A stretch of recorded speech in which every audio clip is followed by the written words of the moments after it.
Welcome. In this tutorial, I'm gonna show you or teach you how to enable ultra-wide on Snapchat using your mobile device.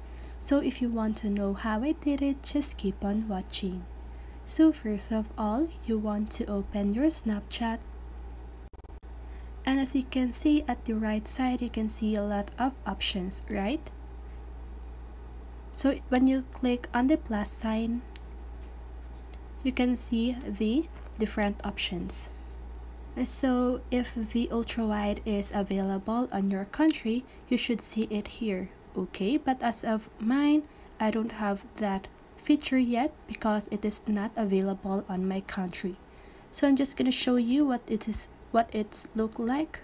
It's like this, okay? The logo of ultra-wide is like that. So when you have that logo, you should just click on that and you're ready to go.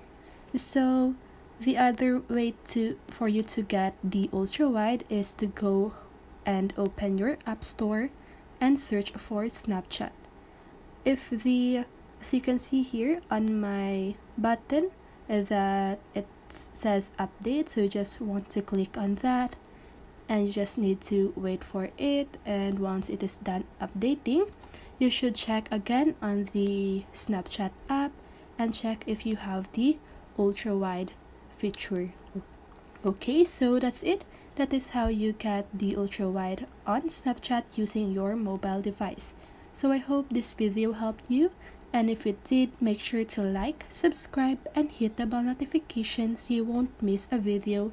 See you on the next one and have a great day.